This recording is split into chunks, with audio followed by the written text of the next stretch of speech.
And we begin this half hour with the news that the Prime Minister, Boris Johnson, has now been discharged from hospital. As we've been reporting for the last few days, he's been treated here at St Thomas's Hospital in London, and he's been paying tribute to the NHS staff who've been treating him for coronavirus, saying that he owes them his life. Let's speak to our correspondent, Helena Wilkinson, who is at the hospital for us. We knew, Helena, that he was recovering, he was doing well, but this will be excellent news for obviously friends, family and his colleagues. Yes, we've had that statement from number 10, Martine, in the last few minutes or so, confirming that the Prime Minister has now left St Thomas's Hospital here, which is less than a mile away from Downing Street. He's been in hospital for a week. Just to read you the statement from number 10 Downing Street, the Prime Minister has been discharged from hospital to continue his recovery at Chequers. That's the Prime Minister's official country residence in Buckinghamshire.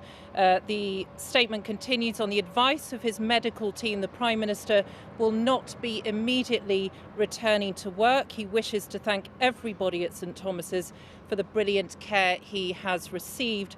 All of his thoughts are with those affected by this illness. So in the last couple of minutes, confirmation from Downing Street, the Prime Minister has been discharged from here at St Thomas's Hospital. He spent a week in hospital.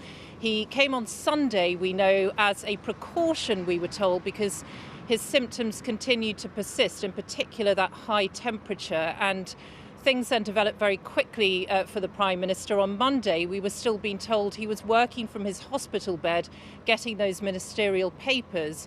Then by the evening, on Monday evening, the Prime Minister then was transferred to intensive care, which was a shock to everybody. And there was obviously grave concern, as there would be with anyone who is transferred to intensive care. That, again, we were told was as a precaution, so he could be near a ventilator. He didn't need a ventilator. However, he had what was described as standard oxygen treatment throughout his stay here, and he stayed 3 nights in intensive care. But now we have that confirmation. The Prime Minister has now been discharged from the hospital here. He has thanked the medical team who have given, as he says, excellent care to him, and he's gone to Chequers in Buckinghamshire. That's his official country residence, so he hasn't returned to Downing Street, and he will be out of action for some time, although it's not clear as to exactly how long that will be. Number 10 said earlier, didn't they, they didn't want us to speculate on how long it will be until he was back in charge. And in the meantime, it's the Foreign Secretary, Dominic Raab, who is leading the efforts against coronavirus. Yes, that's right. The Foreign Secretary continues to be making those decisions, and the Prime Minister will need time to recover.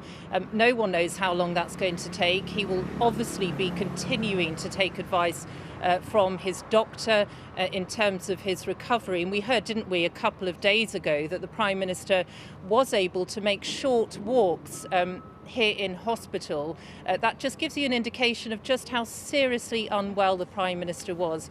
But every patient differs in terms of how long their recovery takes. I think crucially the Prime Minister didn't need to go on a ventilator. That would have been, of course, much more serious for him and would have taken him longer to recover from. But he is going to be based at Chequers. No doubt he will be monitoring what's going on, having conversations with colleagues, but he isn't going to be working as such. And Dominic Raab, as you say, the Foreign Secretary, continuing to be in charge and making those decisions. Helena, for the moment, thank you very much. Helena Wilkinson at St Thomas's Hospital in London. Well, our political correspondent, Jessica Parker, is here. So, with Dominic Raab still in charge, and we mustn't expect the Prime Minister to be back at work fully for quite some time, it means then that the Cabinet, led by Dominic Raab, will be in charge of this review of the lockdown measures when it comes. Yeah, review due this week. It was the Prime Minister who originally talked about this 3-week timetable from when the lockdown measures were brought in. And as Helena was just mentioning there, Dominic Raab, the First Secretary of State, as well as the Foreign Secretary, but it's that title of First Secretary of State that means he is effectively the Prime Minister's deputy and was asked to deputise for Boris Johnson when the Prime Minister was admitted to intensive care. So he will be in charge of the government this week as it looks to whether to continue with the lockdown measures. I'd say the mood music in terms of whether that's going to continue. The expectation is that the lockdown measures will continue. I think these daily briefings that we've seen, whilst health officials and ministers have said that the social distancing measures are having an effect, it's still time to bear down on the virus, try and cut transmission rates, and of course that way save lives. When anyone is diagnosed with having coronavirus, particularly if they have pretty severe symptoms, as the Prime Minister clearly did, those close to them hold their breath. That's no different with Boris Johnson, not least for Carrie Symonds, his fiancée, who of course is 7 months pregnant. Yes, absolutely. And it was interesting on Thursday evening when we learned that Boris Johnson had been taken from intensive care back to the ward at around the same time, around 8 p.m, when the clap for carers goes on. People across the country go out onto the streets and applaud those frontline staff who are obviously putting themselves at risk in the fight against coronavirus. Carrie Symonds tweeted this picture of a rainbow and applause symbols on social media, clearly joining in with the clap for carers, but perhaps also a hint there of how grateful she was to the care that the Prime Minister had at St Thomas's. And indeed, we understand that Boris Johnson has been telling friends that he believes he owes his life to those doctors and nurses who were there at St Thomas's Hospital during his stay. And something we heard from Downing Street earlier this week was that when he was moved from intensive care back to the ward, he was waving his appreciation to those workers as he was moved. So clearly, as Helena was saying, Boris Johnson did become very ill, did begin to show severe symptoms. Initially, of course, we were told he had a temperature in particular. He was doing those self-shot videos from Downing Street.